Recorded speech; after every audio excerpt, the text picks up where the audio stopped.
Good evening. This is without doubt the most striking location I have ever given a speech in. It's quite astonishing. I can't actually see you all, but I imagine you're there. But I know that you can see me.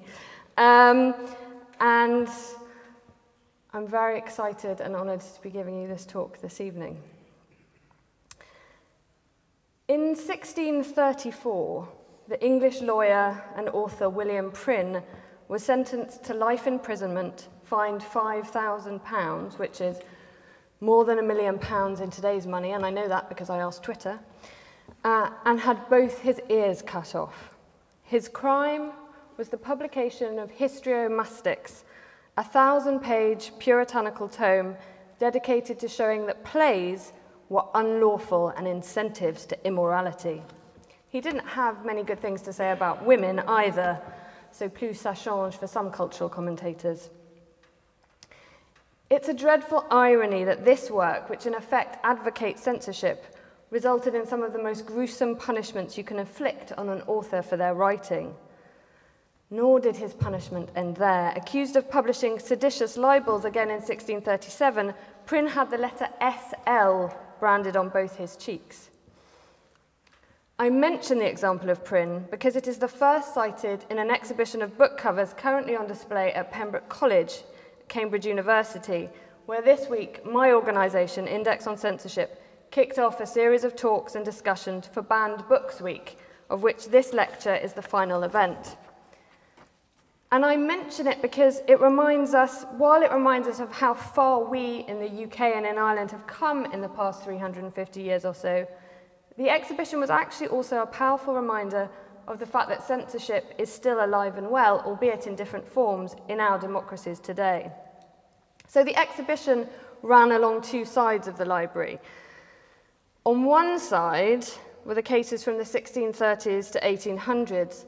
The entire other side of the exhibition reflected instances of censorship in the UK just in the past 100 years. So if you imagine you on the left-hand side there, that's 1600s to 1800s, and this side is just the past 100 years. Examples included in 1946 the burning of copies of insipid love story Forever Amber, not by the state, but by public libraries, no less. I want you to stop to think about that for a moment.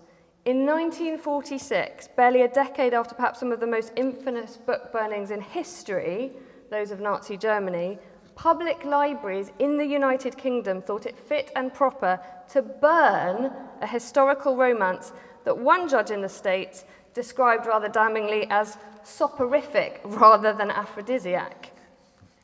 I haven't read it, by the way. That was 1946, so a bygone era, perhaps. Sadly not. 64 years later, in 2000, a New York-based Limerick man took out an $800 half-page advertisement in Irish-American newspaper The Irish Echo, inviting people to bring copies of Angela Ashes to a book-burning ceremony to protest the way this city was treated in the novel and the film of the same name. The Angela's Ashes incident shows us that the urge to censor, to limit the publication or promotion of ideas we find offensive, whether on grounds of obscenity, of religion or politics, remains strong.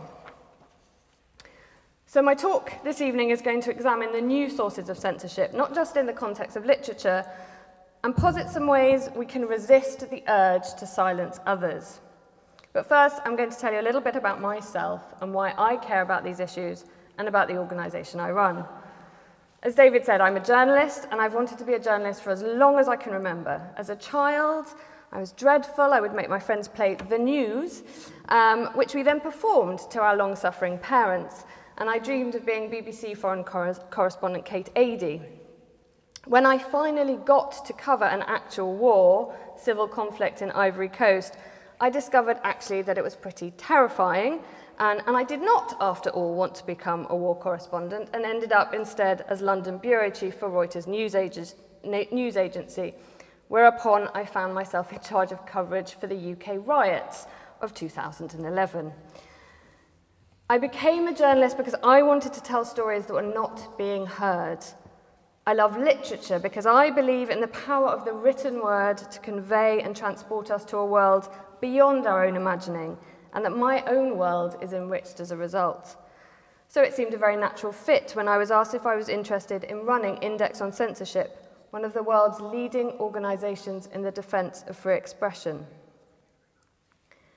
Index on Censorship was founded 45 years ago by the poet Stephen Spender in response to what seemed like a simple request. What could the artists and intellectuals of the West do to support their counterparts behind the Iron Curtain and those under the thumb of oppressive regimes elsewhere? Organisations like Amnesty and PEN already existed, doing then, as now, a formidable job of petitioning and campaigning, particularly on cases of the imprisoned. What more could be done? The answer, those who established Index decided, was to publish the works of these censored writers and artists and stories about them. Index on Censorship magazine was born, and we have continued to produce the magazine, this magazine, on at least a quarterly basis ever since. Writers for the magazine have included the likes of Arthur Miller, Nadine Gordimer, Hilary Mantel, Václav Havel, and Samuel Beckett. One of the T-shirts featured in the Index on Censorship archive reads, "If Samuel Beckett had been born in Czechoslovakia, we'd still be waiting for Godot." Thank you, I'm glad some of you laughed. It was part of our campaign that Beckett supported to bring attention to the plight of writers in then Czechoslovakia. Beckett's play was banned in the East European country at the same time as the communist government was persecuting its own writers. Beckett became drawn to the case of Czech playwright Havel and committed to bringing world attention to the way writers were being banned. Beckett was so incensed by what was happening to Havel that he wrote the short play Catastrophe, dedicated to Havel, and allowed Index the exclusive to publish it first in its pages. Beckett's action encapsulates the motivation of those who first established Index. This motivation, as Spender wrote in the first edition of the magazine, was to act always with concern for those not free, responding to the appeals from Soviet writers to their Western counterparts. The Russian writers, Spender wrote, seem to take it for granted that in spite of the ideological conditioning of the society in which they live, there is nevertheless an international community of scientists, writers and scholars thinking about the same problems and applying to them the same human values. These intellectuals regard certain guarantees of freedom as essential if they are to develop their ideas fruitfully. Freedom, for them, consists primarily of conditions which make exchange of ideas and truthfully recorded experiences possible. I will ask in my talk this evening, given the debates about no platforming in universities, the controversy over kneeling for the US flag, the fact that the BBC's political correspondent needs a bodyguard to cover a political conference, whether we currently have the conditions which make exchange of ideas possible. Why is it important to tackle censorship? Sometimes we forget to ask ourselves this question because we take it for granted that freedom is a good thing. Consider all of those who were quick to shout, "Je suis Charlie," following the attacks on French satirical magazine Charlie Hebdo. The knee-jerk reaction in Western liberal democracies is often to say you are for free speech without ever really stopping to consider why you might be for it, or why free speech is and of itself a good thing. I would argue this failure to understand the value of free speech lies at the heart of one of the dilemmas we face in modern democracies, where free speech is gradually being eroded, where "Je suis Charlie" quickly became "Je suis Charlie, but." It's vital to understand the value inherent in free expression, to understand why some of the current tensions surrounding free speech exist. It's also crucial for understanding the ways to tackle the dangerous trade-offs that are increasingly being made, in which free expression is seen as a right that must be pitted and lose against safety, security, and privacy. Many people have written eloquently on the benefits of free expression. But I think John Stuart Mill expresses it best when he talks of free expression being fundamental to the permanent interests of man as a progressive being. The particular evil of silencing the expression of an opinion, he argues in On Liberty, is that it is robbing the human race. If the opinion is right, they are deprived of the opportunity of exchanging error for truth. If wrong, they lose what is almost as great a benefit, the clearer perception and livelier impression of truth produced by its collision with error. This latter argument is particularly powerful when we consider, for example, the introduction of Holocaust denial laws. Such laws suggest that there are some truths so precious that they have to be protected by law, rather than having their truth reinforced by repeated collision with error. You can imagine authoritarian regimes everywhere looking at such laws and rubbing their hands with glee at the prospect of being able to impose a single view of history on the populace without any kind of challenge. The free exchange of ideas, opinions, and information is in Mill's doctrine a kind of positive cacophony from which clear sounds emerge. In this doctrine, it is not just the having of ideas, but the expressing of them that becomes vital. Which brings us back to the question of whether we have the conditions for the exchange of ideas in 2017 across the world. I want to focus on 4 key areas on which index campaigns for free expression: the arts, academia, media, and online, and look at what I consider to be some of the main sources of censorship, by which I mean attempts to stifle and silence ideas and debate in democratic countries and further afield. So let's begin with the arts. A number of recent cases, I think, highlight the contemporary censorious impulses in democracies. And the first case is the case of Exhibit B, a theatrical installation meant to highlight the horrors of so-called human zoos of the 19th century. Created by white artist Brett Bailey, Exhibit B was described by London's Barbican as a human installation that charts the colonial histories of various European countries during the 19th and 20th centuries, when scientists formulated pseudo-scientific racial theories that continue to warp perceptions with horrific consequences. Exhibit B involved black actors, often chained or in masks, sitting silently while viewers to the installation filed past. In 2014, Exhibit B, which received 5-star reviews elsewhere and was successfully shown just weeks before at the Barbican Festival, was pulled from a planned staging at London's Barbican on the advice of police, following a sustained campaign against the work online and off, including a very vocal protest outside the theatre. Those who objected to the artwork, many of whom had not seen it, described it as racist. Now, I am not objecting to people's right to protest against works or ideas they find offensive. Indeed, the ability to protest is a fundamental tenet of free expression.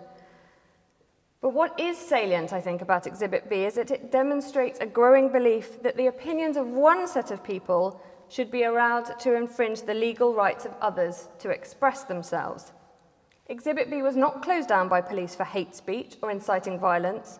It was closed down because the police and the venue itself did not believe they could protect the audience or actors from any potential spillover from the protests about the work.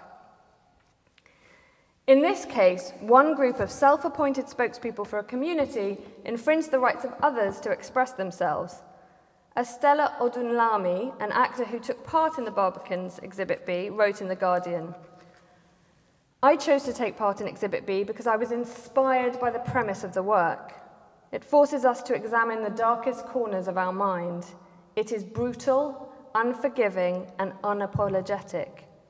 I decided, as an educated black artist, that it told a story that should be shared with the world, but sadly that will no longer be the case. My freedom of expression was taken the moment the protesters decided to attempt to storm the venue, causing it to be evacuated and deemed unsafe. It was at that moment that the protesters retained their right to free speech, and I had mine taken away." More recently, we've had more explicit threats of violence, for example, over the Guggenheim's exhibition on China, which featured Films and artwork which featured animals and animal rights activists threatened violence against the Guggenheim, and the Guggenheim was forced to pull that part of the exhibition. Offence and hurt are in the eye of the beholder. Once we let a mob decide what can and cannot be expressed, we are in dangerous territory indeed. We see this mob mentality most often reflected in the hysteria that whips up at speed when an individual or group of individuals takes offence on social media about something, and how that fireball of fury can intimidate artists and others to self-censor as a result. Irish author Claire Hennessy, who was actually also in Limerick today, spoke eloquently about this at an event hosted in London last night, and the kinds of threats she's faced include not just a Twitter mob becoming incensed about her work online, but actually people going so far as to find out where she works and ring up her organisations to encourage her employers to sack her because they were so offended by some of the works that she produced. Such campaigns do not just force self-censorship, they can prevent works from getting an audience at all. Consider a young adult novel called The Black Witch, about a girl named Ellerin, who's been raised in a stratified society where other races, Selkies, Fae, Wolfmen, are considered inferior at best and enemies at worst, and who, when she goes off to college, begins to question her beliefs. The book was subjected to a sustained campaign of online abuse ahead of publication after one blogger who had read the book wrote that the fantasy novel was the most dangerous, offensive book I have ever read. This is a fantasy novel about Selkies, Fae and Wolfmen. The most dangerous, offensive book I've ever read. As a result of this sustained online campaign, the book's Goodreads rating, which is an important way of assessing whether you might want to read a book or not, it's a bit like TripAdvisor for books, its Goodreads rating dropped to an abysmal 1.7 thanks to a mass coordinated campaign of one-star reviews, mostly from people who admitted not having read the book. I have to say I haven't read it either, but I haven't rated it. Nervousness about offence is not restricted to concerns, however, about the reaction it might generate in the online world. Salman Rushdie, for example, has said he does not think the satanic verses would be published today. And in the wake of the killing of those associated with Charlie Hebdo, the killings at the Bataclan nightclub in Paris, the shooting at a free speech event in Copenhagen, it's not difficult to see why. This mob as censor dynamic is something we shall see rearing its head again when we come to talk about media and academia, and is one of the pincer movements I identify as being at the heart of modern censorship in democracies. The second pincer movement is led primarily by governments and relates to a privileging of national security over almost all other values in modern societies. The crackdowns justified in the name of national security are widespread and increasingly misused. Take, for example, the situation in Turkey. It's not just journalists who face the ire of President Erdogan as he seeks to weed out his enemies. Artists face his wrath too. Cartoonist, it's a new word I've just invented. Cartoonist Musa Kart, for example, has been in detention for the past 10 months and faces 29 years in jail for his cartoon satirizing the government. Jailing is one effective way to silence your enemies. Another is preventing them from travel. In Malaysia, another cartoonist, Zunar, is currently subject to a travel ban and faces 43 years in jail for his work satirizing the Prime Minister and his wife. 43 years. That's almost the length that Index on Censorship has been operating. In these so-called democracies, those in power behave increasingly like despots. And one thing you notice that's quite common among despots is they hate more than anything being laughed at. And if you don't believe me, consider the fact that President Erdogan tried to have the German government prosecute a German comedian for reciting, on German television, a poem that lampooned him. Even worse, Chancellor Angela Merkel paved the way for the possible prosecution of Jan Böhmermann by leaving it up to prosecutors to decide whether to take the case forward. If free speech cannot be defended by Germany within its own borders, what hope is there for its global defence? And I really want to say something here about the importance of a robust defense of fundamental universal rights and freedoms within democracies as standard bearers for these rights globally. Autocratic and repressive regimes look to justify their own behaviour by pointing to comparable behaviour by that of democracies. And that's why I would welcome the fact that Ireland's blasphemy law will be considered in the upcoming referendum. Ireland is the only country in the developed Western world to have introduced a blasphemy law in the 21st century. And that, I'm afraid, has given succor to those countries who wield their own blasphemy laws to heavily punish blasphemers. For instance, the Organisation of Islamic Cooperation, which has 57 member states, cites Ireland's law as best practice and has even proposed adopting its precise wording to limit human rights on freedom of conscience. Laws, blasphemy laws like that, still on the statute in Ireland, give strength to the likes of Pakistan, where a woman, Asia Bibi, is currently in jail awaiting execution simply for having drunk the same water as her Christian neighbours, as her Muslim neighbours. Freedom to express one's religious beliefs are a key barometer of free expression in a country. Another important indicator by which free expression can be measured is the state of its media. And on this measure, the picture, I'm afraid, is also far from rosy. It might get jollier later.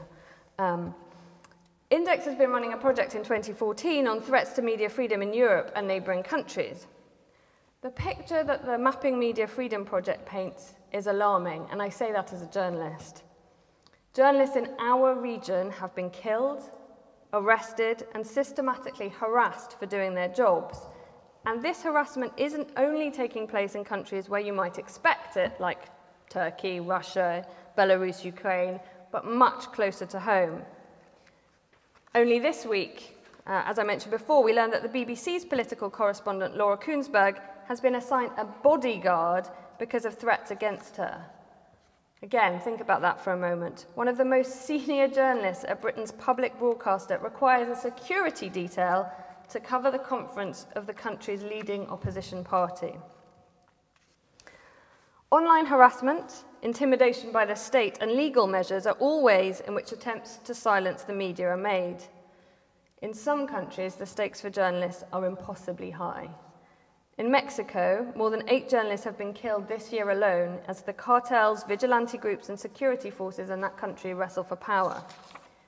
Few of these killings, if any, are ever solved, encouraging an atmosphere of impunity. In Turkey, hundreds of journalists are in jail. And at the far end of the spectrum, countries like Eritrea have no independent media whatsoever. In between are countries like Ireland, which a report in 2016 by human rights lawyers Doughty Street Chambers found had one of the most concentrated media markets of any democracy. The report said accumulation of what had been described as communicative power within the news markets was at endemic levels. And this, combined with the dominance of one individual media owner in the state, created conditions in which wealthy individuals and organisations can amass huge political and economic power and distort the media landscape to suit their interests and personal views. I'm very much hoping that this speech gets reported in those media. You might want to ask yourself why. In discrediting, and on top of all that, in discrediting and dismissing all journalism he doesn't like as fake news, the President of the United States creates an environment in which attacks on journalists feel like fair game everywhere. The President's preferred communications milieu, of course, is social media. And the internet is currently the battleground for some of the most important debates on free speech in the 21st century. On the one hand, the internet offers an incredible tool for democratizing speech, a relatively cheap platform that allows anyone with access the means to make their voice heard. However, it also provides a tool for the nasty, cruel, and often just frankly bored to harass and bully others into silence. That is a challenge that we, as free speech advocates, would be wrong to ignore, but for which censorship is the wrong answer. Nor is the answer effectively abolishing privacy on the internet. This is the particularly pervasive argument used in Western liberal democracies to justify surveillance in the name of national security. If you have nothing to hide, you have nothing to fear, the mantra goes. In liberal democracies, we're not interested in your ideas, we're just out to get the bad guys committing crimes. It shouldn't stop you expressing yourself, except that it does. Knowledge of mass surveillance by governments is already changing the way in which writers work. A report from PEN American Centre Global Chilling shows an astonishing 1/3 of writers, 34%, living in countries deemed free, have avoided writing or speaking on a particular topic or have seriously considered it due to fear of government surveillance. Some 42% of writers in free countries have curtailed or avoided activities on social media or seriously considered it due to fear of government surveillance, the survey found. In countries that are not free, the consequence of a lack of privacy is acute. Colleagues in Azerbaijan, for example, note that authorities are very quick to demonstrate the country's openness by arguing that they have a lack of curbs on social media. They don't need a curb. As soon as you express yourself openly, the crackdown begins. But it is not just in countries like Azerbaijan that we have to worry about surveillance or the misuse of national security laws. In 2014, British police used legislation introduced explicitly to tackle terrorism to obtain the phone records of the Sun newspaper's Tom Newton Dunn for an investigation into whether one of its officers had leaked information about a political scandal, an action that seriously compromises the basic tenet of a free and independent media, in other words, the confidentiality of sources. Even the hardware being used to quash free expression in authoritarian regimes often comes from supposed democracies. Journalist Iona Craig, a regular reporter from Yemen, describes the phone tapping and other surveillance methods using hardware and software bought from the West that put her and her sources at risk. She and her colleagues now resort to traditional methods of reporting, meeting contacts in person, using pen and paper, to evade surveillance. Privacy, then, is for me the natural corollary of free expression. It allows reporters to protect their sources in pursuit of truth, and advocacy organisations like mine to protect those whom governments seek to silence. But privacy rights should not trump freedom of expression in such a way that they prevent us coming closer to the truth. It's for that reason that Index on Censorship opposed the so-called right to be forgotten ruling that allows private individuals the ability to remove links to information they considered about themselves to be irrelevant or outmoded. Now, in theory, of course, this sounds appealing. Which one of us would not want to massage the way in which we are represented to the outside world? Certainly anyone who has had malicious smears spread about them in false articles or embarrassing pictures posted of their teenage exploits, or even criminals whose convictions are spent and have the legal right to rehabilitation. In practice, though, the ruling is far too blunt, too broad brush, and gives far too much power to search engines. This handing of responsibility to internet companies to police and censor content generally is something we need to be far more alive to. Increasingly, the protection of the individual, using notions of harm defined by the individual themselves, as is the case with right to be forgotten, is used as an argument for censorship. And what I want to do with the remainder of my talk is to discuss ways in which this drive to shield from potential and perceived harm is having an impact. And I want to focus particularly on the world of academia. It's clear that something is going wrong at universities. Institutions that should be crucibles for new thinking, at the forefront of challenges to established thought and practice, are effectively and actively shutting down debate and shying away from an intellectual confrontation. Driven by the notion that students should not be exposed to ideas they find or might find offensive or troubling, student groups and authorities are increasingly squeezing out free speech by banning controversial speakers, denying or individuals or groups platforms to speak, and eliminating the possibility of accidental exposure to new ideas through devices such as trigger warnings. In recent years, a number of invited speakers have withdrawn from university engagements or had their invitations rescinded following protests from students and faculty members. Former US Secretary of State Condoleezza Rice withdrew from a planned address at Rutgers University in New Jersey after opposition from those who cited her involvement in the Iraq War and the Bush administration's torture of terrorism suspects.